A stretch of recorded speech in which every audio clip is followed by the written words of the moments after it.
For all the boomers that can't afford to retire and all of you that have a retirement account and you think it's a good idea, it's not. Here's why. So today we're going to go over Roth IRAs, we're going to go through traditional, we're going to go through 401ks. Now, of course, every financial advisor in the world that's managing your assets thinks this is a good idea. We've been taught to believe that getting a 7% historical return in an account that we cannot touch for 40 years, losing 2.65% on average to inflation, is a good idea. You have no leverage, and then the SEC takes a 10% cut when you try to withdraw or get access to it before 59.5. And in some cases, you were actually told that you got to start paying yourself so the IRS can collect more tax money off of you. I don't get it. So in this video, we're going to explain some alternatives to retirement accounts. We're going to completely debunk them. And if you are trying to retire early, you're trying to figure out other options in your retirement, or if you're in your working years and you're going, how do I retire early? What are good investment accounts? Is a Roth IRA a good idea? Is a 401k a good idea? Is a traditional IRA a good idea? We're going to get into the math right now. So now if you're making $100,000 a year and they're saying, well, you can contribute $7,000 a year and you'll take care of the taxes now because you do not get a deduction when you contribute to a Roth IRA. Everybody thinks this is a great idea. Hey, I'm going to be able to grow. I'm paying the taxes now so I don't have to later. That's the advisor word. Pay the taxes now so you don't have to pay the taxes later.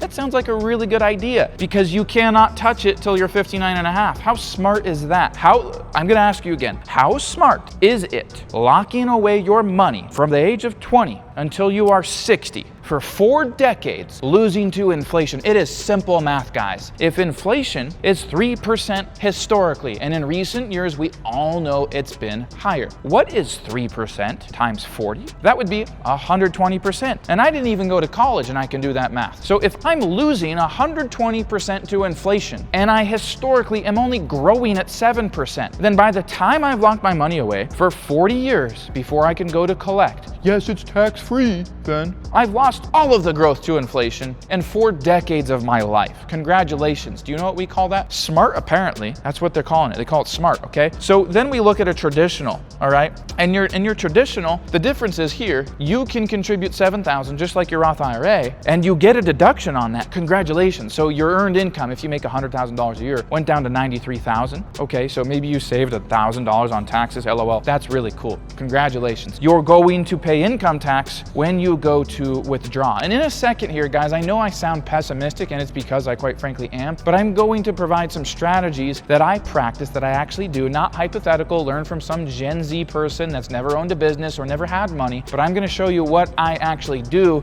to create better wealth faster with more leverage and less time. And before I jump into that, I skipped over something that I want to point out. If my limit is $7,000 contributing to a Roth IRA and I have to pay taxes on all my earned income here, and I'm locking the money away for 40 years so I don't pay taxes later, I would rather invest through a health savings account where I can contribute as an individual about $4,300 a year or $8,500 as a married couple filing joint, and invest my money, get the income deduction, because when you invest in an HSA, that's deductible against your earned income, and then I'm able to invest tax-free. Some of you are like, well, why would you do that if you can only contribute $4,300 a year and a Roth allows you to do $7,000? Well, because I can self-direct the HSA into assets I choose that outperform the stock market. So if my Roth is tied to the stock market and I can only do 7 to 10% or something like that, I would rather not do a Roth, I'd rather do an HSA, and I'd rather self-direct that money so I have tax-free growth through the HSA, or I self-direct the Roth and I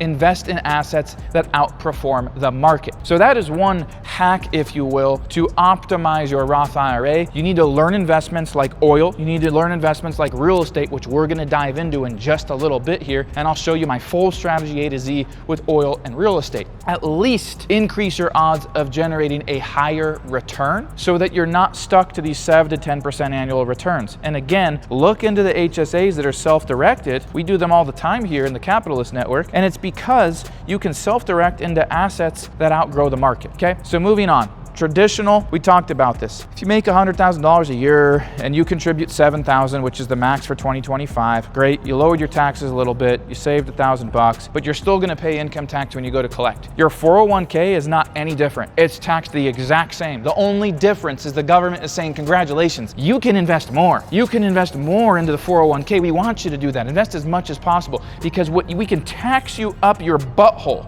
when we go to collect. We can tax your anus all the way through to your mouth when we go to collect the taxes on your 401k. So they put the contribution limit much higher, $23,000 for 2025, but it's the exact same tax structure. When you go to start taking money out, you're gonna pay income taxes. So in a second here, I'm gonna give you an example, and we're gonna run a race here, okay? We're gonna take your 401k, and we're going to base it off of historical performance over the last 40 years, historical returns. We're gonna base it off historical inflation, and we're even, just to keep numbers round, we're gonna say even if you were able to contribute $10,000 a year, which you're not, so I'm trying to make this as like conservative of a scenario as possible, we're gonna base it off of that. We're gonna base it off of if you were able to contribute $10,000 a year for 40 years, we're gonna base it off of the last 40 years of inflation, which on average, if you combine all 40 years, in the previous 40 years from 2025 all the way to 1985, historical inflation is 3.2%. We're gonna base it on the fact that when you go to collect, you probably work in a job, maybe you're making 100K a year, so if you were to go collect all of that at once, you're gonna be in the 24% tax bracket. We're gonna put that all together and we're gonna partner that up against historical performance on the deals I invest in all of the time, and we're gonna see who wins, okay? Now, before I do that, if you're brand new to the channel and you want to know more about building wealth, creating leverage, lowering taxes, all of the financial sector that they don't teach in school and that your advisors are not licensed to even know, then you're gonna wanna subscribe, okay? This is what we do all the time. I drop content every single week on how to lower your taxes, how to invest in passive stuff, how to take your earned income and write it off with passive investments, which is actually something that is real, and how to create leverage with institutional grade financial products that allow you to actually build wealth. I do all this inside my community called the Capitalist Network. If you're interested in learning more about that, there's a link in the description for a 7-day free trial. I took all my wealth building partners that I use in oil, in gas, in real estate, with taxes, with institutional grade financial products, and all of this stuff here, I put it all under one roof. We provide you the strategy, the mentorship, the tools, and even the investment funds to go into. And this is not financial advice. This is just based on my own personal experience and what hundreds of our members have been able to do. This is what we do. The link is in the description. So let's take that 401. Again, if we could contribute $10,000 a year, 7% is historical growth. If we look at S&P performance, if we look at any charts, if we actually look at the data, 7% has been the average growth. We've got 3.2% inflation. We're in the 24% tax bracket. So what that means is when we go to collect, we're gonna have a value of just under $2 million. We're gonna pay $383,000 in taxes, and that means that we're gonna collect about $1,613,000. But here's the problem. Because of the loss to inflation over that 40-year period, when we go to collect, our purchase power is equivalent to $457,000. Okay, so I want you to look at something. You invested for 40 years, 10K a year. You invested $400,000. You took 4 decades to do it, and you now have the purchase power of $457,000. That is the hidden cost of inflation, lack of leverage, exposure to time, and taxes that nobody talks about. And you might want to rewind that line and play it again. But apparently, this is what they call less risky. I would argue that this less risky situation is what's causing the average baby boomer to realize they can't retire, to have to go back and get a job at 70 years old, to have $6 grand sitting in their savings account by the time they go to retire. This is the system you were taught. You were told it works, but it didn't.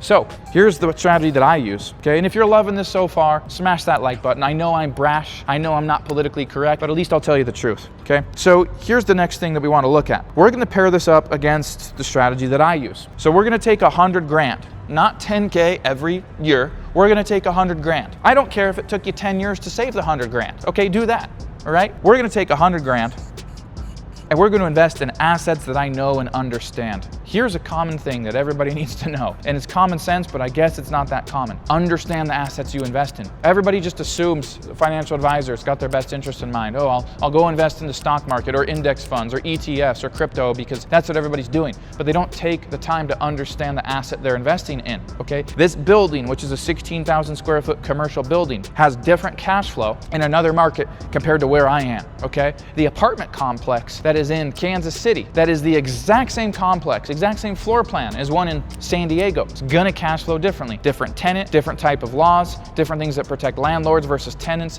different taxes, different city planning, different codes in construction, all these different things. So when you're going to make a decision with your money, know who to partner with, know how to evaluate what a good asset is versus a bad asset. So I'm gonna give you an example here. We put $100,000 in. I'm gonna go and do real estate, okay? And I'm basing this, much like I based this off of the last 40 years of inflation, the average growth of a 401k. I'm gonna take the same inflation. I'm gonna take the tax treatment of investing in real estate, which is capital gains. And I'm gonna take the highest rate of capital gains, which is the least likely scenario. But again, I wanna make this conservative. So we're gonna assume a 20% capital gain tax. We're gonna take 100K and we're gonna cycle it into deals based on historical performance. Deals I've invested in, deals that I do with the fund I'm partnered with, these are the type of deals. And I'm going to set that up and take 100K and go into real estate deal one. And based on historical performance, I'm gonna go into another, and I'm gonna go into another, and I'm gonna go into another. So if we take 100,000, all right, and we're gonna go into an asset that has an internal rate of return of 14.4%. And excuse me, a 14.4% IRR would be what you would need to double your money every 5 years. This real estate deal is actually a 19.1% IRR, which is actually a 2.37x return over a 5-year period of time. So 19.1% IRR, not 14.4. So to double our money in a 5-year period of time would take a 14.4% annual return. Now, I'm basing this off of realism. We have a deal right now that's a 2.37x projected multiple on invested capital over a 5-year period of time. So that means 100K invested now is worth 237,000 5 years from now. So that's more than double. So I'm taking a conservative scenario and the max amount of taxes that I could pay, and I'm putting it in this. And we're gonna insert the same equation on inflation, all right, and the same period of time. So 14.4, we double that. And here's what ends up happening is after 5 years, this is 200. That 200 becomes 400. That 400 becomes 800. And we're gonna go through 8 cycles of that, 40 years. 8 times 5 is 40 years. And so here's what that ends up mathematically adding up to. And again, this is based on realism. Historical deals, historical inflation, same period of time, this rate of return here, this tax treatment, which is just real, and the max tax treatment I can have investing in real estate this way. Here's the numbers that we end up getting. We end up with a $25 million value. Isn't that crazy? A $25 million nominal value. This is nominal value here. This is nominal value here, okay? We are going to pay $5.1 million in taxes if we don't depreciate, if we don't do anything else. We're going to have a this is 25.6 million, okay? We're going to have a 20.5 million after tax value, okay? This was our after tax value going the retirement route that you guys have all been told is good. This is our after tax value going this route based on historical performance in markets that we understand. Not every market can perform this way. Not every market will. Not every real estate deal works out that way. I have taken several based on historical performance in a market that we understand, that we've done this in time and time again. 20.5 ATV. When we adjust for inflation, we have $5.8 million. So I will ask you again, which one is less risk? Not having shit when you retire or having a lot of shit when you retire? Okay? If you guys want to learn more about this and join TCN, the link is in the description. I'd love to know from you guys, what did you enjoy most about this video? Let me know in the comments. I reply to every single one, and I'll see you guys next time.